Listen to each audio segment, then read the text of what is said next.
Hello, everyone, and welcome to another episode of Real Reading Talk. I am your most gracious host, Ms. Seisha. And with the Real Reading Talk, I discuss the real systemic issues that are at the very core, the very foundation, as to why we have low levels of literacy in the Black community and the ways in which we can combat these issues together. Yes, indeed, y'all. Welcome, welcome. Okay, so today's episode, I am going to be sharing with you all some lessons that I learned from the movie Inside Out 2. Okay. So, for those of you who are not familiar with that movie, this movie just came out last month, and it basically is talking about emotional intelligence. All right. Being able to regulate your emotions. And the main character, her name is Riley, and she was struggling with that. All right. So, of course, with the movie, you have the different emotions that are the characters in the movie. So you have fear, you have joy, you have sadness, you have embarrassment, all of these different emotions that make us up as human beings, that every human being has.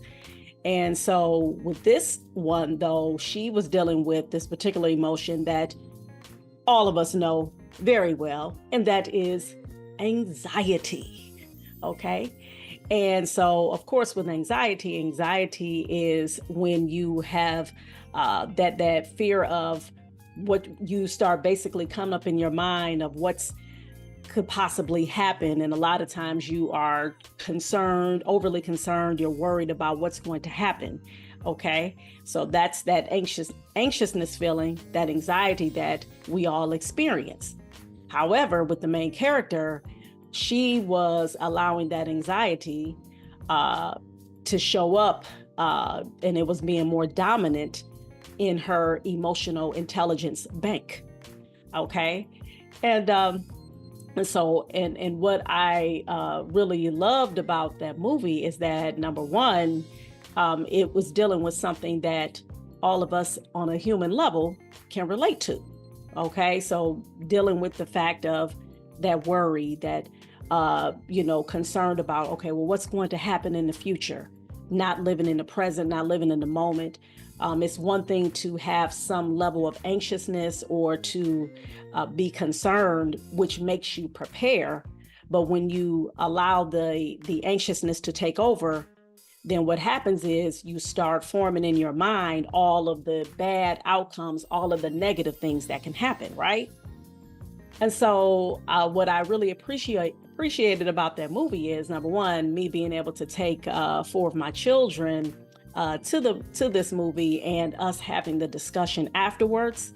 To me, that was just priceless. I really enjoyed that.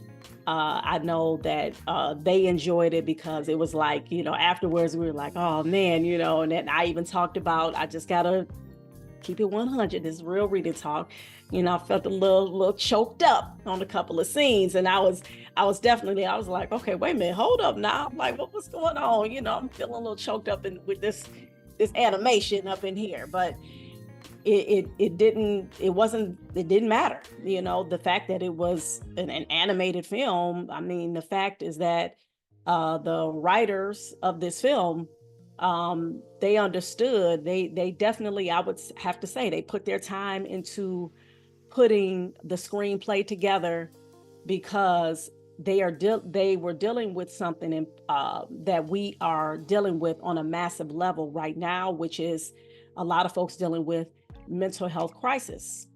Okay, so especially since the pandemic and everything, you got folks who are dealing with a lot of things like social anxiety disorders. They're dealing with not being afraid to be around a lot of different people, or being afraid to communicate and socialize with other people. And a lot of that has to do with when we were told, no, you cannot go outside or be with other people for a significant amount of time. Only the people that's closest to you in your family, in your home.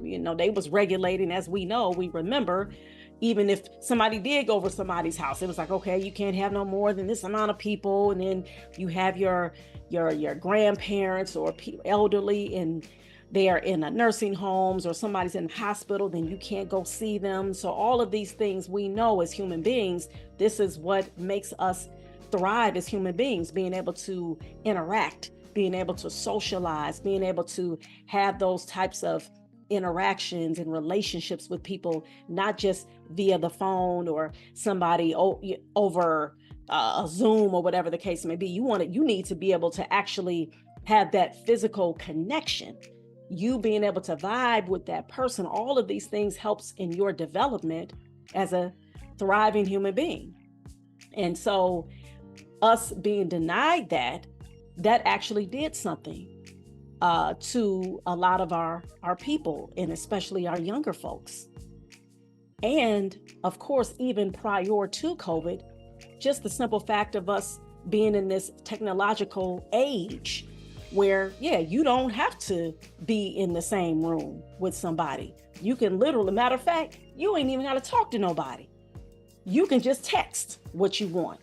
And then you have that aspect where when somebody is texting you or you're reading a text, and sometimes you may be reading something and you're not quite sure if did they have ill intent? Did they mean something harmful? Were they trying to get smart? So you got that dynamic that happens when you're texting. So that's why the beauty of us being able to connect and being able to a lot of times be face to face with somebody, be in the same room. Then you get to see the nonverbals, you get to see the facial expressions, you get to be able to ask them right then and there, you like, hey, what did you mean by that? And, you just be able to get a lot of questions answered, a lot of things dealt with in real time with that person right there. Okay. So with all of that being said, I think with this movie, Inside Out 2, them dealing with the issue of that anxiety, because the anxiety was the main character in terms of the emotion that was taking over Riley's brain. And so I said, okay, you know what? I said, I want to talk about the 3 lessons that I learned from this movie. And the reason why I chose to deal with this is because, like I said, number one, I enjoyed the movie with my kids. But number two, even watching movies together with your family, this is a great way to have those conversations. It's a great way to be able to hear what somebody else's perspective is, to get their analysis on something. This is sharpening their critical thinking skills. This is sharpening not only your own critical thinking skills, but also your children or your grandchildren, nieces and nephews, whoever that you are talking to about that particular movie. So movies is a great way to be able to help develop those foundational literacy skills, because you need the critical thinking. You need that to be developed. It actually helps to sharpen your research skills as well, because if there are different things that are going on in a movie, and there may be some things that you didn't quite understand, you didn't quite get, that's an opportunity for you to go and look it up, go and research it. All right. So with that being said, I want to go ahead and drop these 3 lessons that I learned. Okay. So one of the lessons that I learned from the movie was to teach your child how to regulate their emotions. And in fact, us as adults doing things to help us be able to regulate our emotions. How many times have we reacted to something based off of some perceived concoction that we formulated in our heads? And let me be real, for real, on Real Reading Talk. I myself have struggled with that throughout my life, to where a situation may have occurred, and then next thing you know, just because I may have dealt with a particular situation or issue, so now when it comes to certain things, or when it comes to maybe similar issues, I've already concocted the worst case scenario that can happen, and have allowed that to just like take over my brain. And then when you do that, unfortunately, you actually you put yourself in a position of in a bad position, in a negative position. So now you're always reacting. Now you're always defensive. It's this, wait, why they do that? I don't know why they did that. You know what I'm saying? It's always the defense. And so we have to start educating ourselves, just like we're educating our children, not to be reactionary, but to be somebody who knows how to respond in a way where we are being calm, we're thinking about the situation, we're getting all of the details, all of the facts. Because truth be told, a lot of times when you tend to react, that means that a lot of times you probably didn't get all the information. You just going based off of that, whatever that key thing that kind of stuck with you, you keep riding that, and that's it. You're not hearing all of the facts. You're not listening to all of the possibilities. You immediately just latch on to whatever that particular part that it just keeps sticking in your head. And the next thing you know, you done built a whole scenario about what was going to happen. Yeah, I say this, and she gonna say that. And next thing, then I'm gonna go, you done created the whole, and it's like, wait a minute. First of all, get clarity on the situation first. So that's the remedy to that. When we are trying to regulate our emotions, you have to make sure you're getting clarity. You have to make sure you're getting the information and also calming yourself down. Even it might be something that triggers you, because that's the thing. The triggers are going to happen. There's going to be some things where you have a situation where somebody says something and it just brings back a memory from when you had that altercation with that person 2 years ago. And literally it just takes you back there. And then you already like, oh man, no, I ain't about to let that happen again. They say this, man, I'm going on. You done created a whole crazy scenario. So the first lesson from the movie that I learned is teaching our children, as well as making sure that ourselves as adults, we are learning how to regulate our emotions. All right. Number 2, understanding that we are human and we are not always going to be happy. We're just not. Now, it's great to have the attitude of when things happen, you try your best to draw the lessons out of it. You try your best to say, okay, what are the positives that can come out of this? However, that emotion of sadness that God gave us, is there for a reason. Because in order for us to know happiness, we have to know what sadness is. Okay? Remember, the way things are created, the way God created things, is like in polars, in opposites. In order to have night, we have to know what daylight is, right? In order to understand what up is, we are going to have to know what down is. So as a human being, you are going to be sad. And there may be some moments where you might be sad for a little while because of something, especially if somebody had passed away, or maybe you experienced divorce, or maybe you have experienced some terrible heartbreak in the family. Maybe a family member, they did you straight up dirty. All right. So there are a lot of different reasons as to why we are going to experience sadness or anger. But we have to understand that's a part of the human makeup. We are not always going to be happy. But what we can do, which takes me back again to the first lesson that I just mentioned, is that us learning how to regulate our emotions and not allowing those moments of sadness, those moments of fear, even those moments of anxiousness to overtake our minds. Because the mind and the spirit and the body, all of those are connected. See, we've been taught, especially, in the this false notion of white supremacy. Okay, yes, I'm gonna say that because I'm always gonna bring that up, because that's always the root foundational cause of why we are dealing with a lot of these negatives that we deal with in this society. All right, we've been taught that, well, the spirit is separate. You got the mind, the spirit, and then the body. No, all of those things are intertwined, honey. All of those things are intertwined. In fact, there are people who have done studies showing it's not our minds that controls us, it's actually the heart. The heart. Okay. Now I don't have all of the research on that, but I want you to go look that up.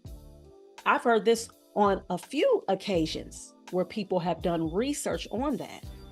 And so what I'm saying is that when I'm talking about our heart, I'm talking about, again, that emotion of feeling, right?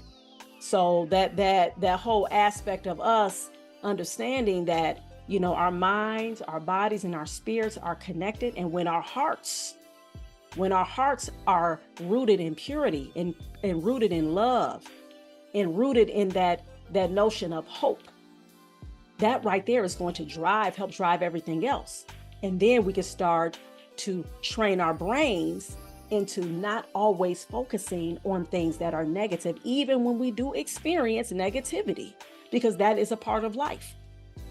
Because when you experience that negativity, now you're getting training on how to deal with those negative situations. Now you're understanding, okay, you know what?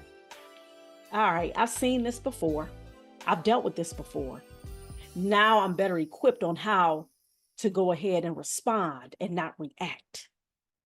And the last lesson that I got, training your brain to think, what is the best that can happen? And I got to give a shout out to the sister that I started following on Instagram. The name of her Instagram handle, I believe, is Marie Bustin' Moves. Marie Bustin' Moves. A lot of y'all listening, I know y'all probably familiar with her.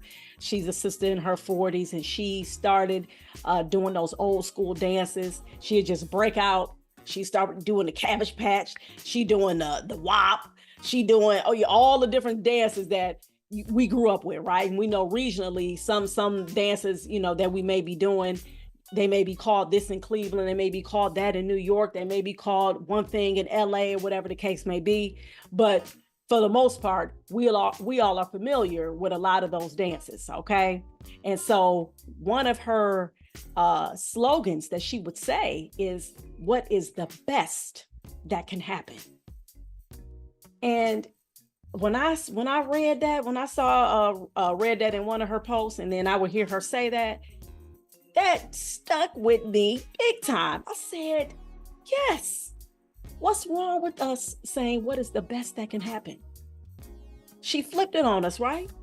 Because how many times do people say, man, what's the worst that can happen? What's the worst that can happen? No, what's the best that can happen? In any situation that you go in, when you have that attitude, when you're training your brain to start going into a situation, and you're like, what's the best outcome that can happen? Yeah, I know this looks crazy right now. I know right now I'm like, I don't know what's going to happen. I'm in fear. I'm scared, nervous. I'm angry. All of this, you frustrated, everything. But if we train our brains to start thinking, what is the best that can happen? Now, again, what you're doing, you're training yourself to respond. You're training yourself to start thinking about things in a positive way. Now you're training your brain to start thinking, okay, this is a lesson that I'm being taught. Instead of always going into situations thinking that I'm being punished. Because I tell you, a lot of times that we deal with that in the Black community. We deal with this notion of, somebody, we being punished for something, somebody's out to get us, having that kind of mind frame. And when you take on that mindset, what happens is that you always looking for something to happen that's negative. You're not looking for anything. You're not looking for anything good or the best outcome. You're looking for the worst. And that's what you set yourself up for. And so when you look for the worst, once again, like I told you in the beginning, you start becoming defensive. Now it's what? You don't think that anybody is going to help you now? Now it's all about, ain't nobody going to be trying to help me with nothing. I got to do this on my own. You got that kind of mentality. People have that. You can have a grind mentality, but you still need to have a mentality of thinking that okay, the best situation can happen from this. I know this looks ugly. This looks crazy. Man, that's some nasty work that's happening right now. However, there is a pot of gold that is on the other side waiting for me. There is light at the end of the tunnel. When you start having that mindset and start developing that for real, then that's when you will start to see a mind shift. Now you're taking yourself away from lack. Now you are thinking on an abundant level. Now, when you go to fill out that application, now you're going into it like, oh yeah, this is for me. But if it's not for me, if I don't get it, that means that God has something else better for me. When you fill out that, for me, I fill out a lot of grants. I'm looking up grants. I got to fill out grant. So now I can go into it like, okay, you know what? Oh, this is for me. This is for our organization. We're going to get this. But if not, it's going to lead me into something that is better. Now I can figure out if I didn't get it, what did I do wrong? Where did I go wrong? Now let me seek out the help. Now let me ask the people, okay, so you didn't choose me.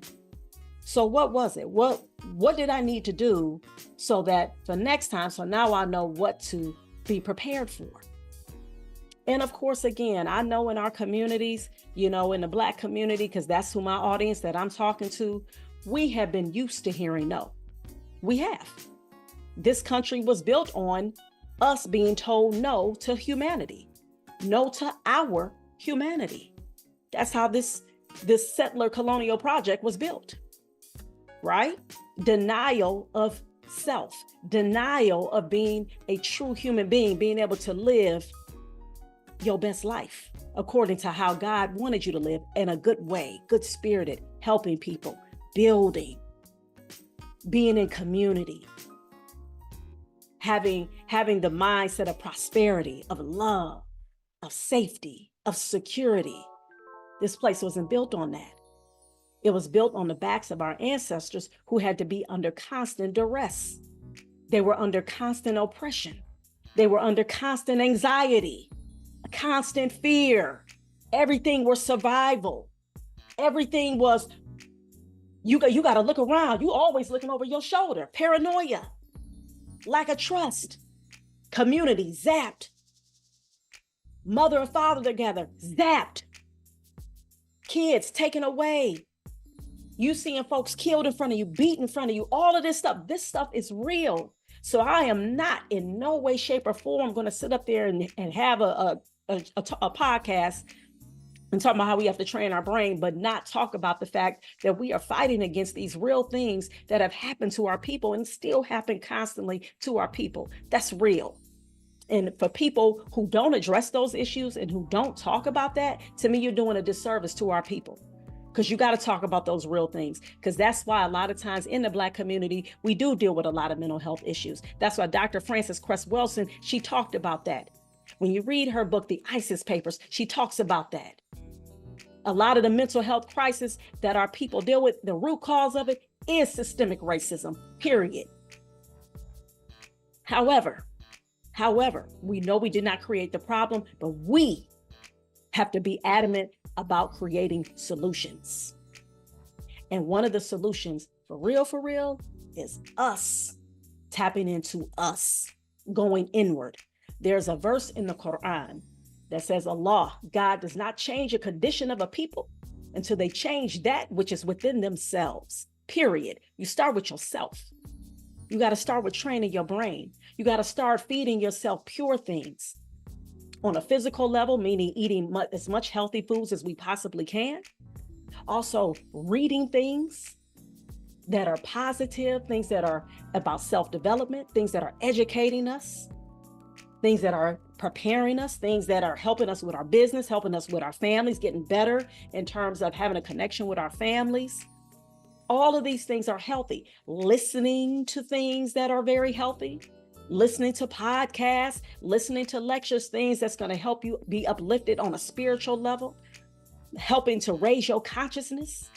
These are things that we have to, that's the antithesis to what this country has built on the backs of our ancestors, which was dehumanization. The antithesis to that, the opposite to that, is now putting within ourselves things that's going to uplift humanity, that's going to take us to a level where we are thriving, take us to a level where now all we're doing is we're craving healthy, we're craving good stuff, we're craving community, we're craving our elders, we're craving those healthy conversations. We want to read more now.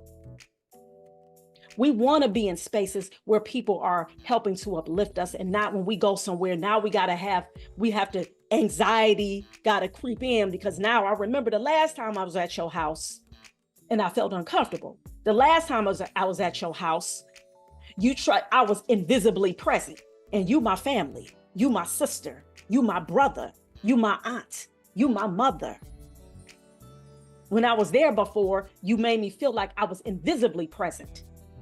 I was there, but I was not there in your eyes. So now what I got to do is I have to say to myself, okay, that happened, but is that going to stop me from interacting with people in my family who don't make me feel like that?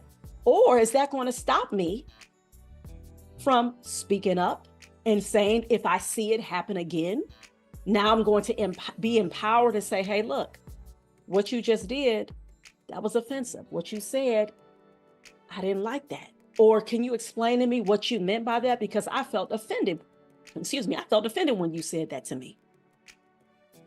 And this is the whole mind shift. This is the whole training our brains. This is empowering, not being in anxiety zone. So with that being said, I hope that you all gain some nuggets and some jewels, because that was on my heart, heavy on my mind, on my spirit. And I hope that you all, again, I hope that you gain some insight. And I hope that this was helpful. As I do with all my podcasts, I'm always praying, inshallah, God willing, that all of my podcasts are helpful on some level. You gain some nuggets, some jewels. You may not listen to the whole thing. It may be certain parts that sit with you, that resonated with you. So if it did, make sure you share that. Share that clip of it. Say, you know what, I'm going to share this part. I like when she was talking about this. I'm going to share this. Bring other people, because again, we have to make sure that when we are getting things that are positive, that we make sure that we let everybody else know about it. Because we can't assume that, number one, everybody else is listening to it, or number two, that would nobody want to hear that. You know what I'm saying? I don't think they may not be feeling it like me. How you know? They may get it and they may go deeper into it. They may like the whole thing and they say, you know what, I'm gonna share it for my book club that I have, or I'm gonna share it in my classroom and put it on a massive level. So there we have it. I said I wanted to, 30 minutes. I wanted to make this one short and sweet. And so what I want to do now is share with you guys the book that I had started back reading.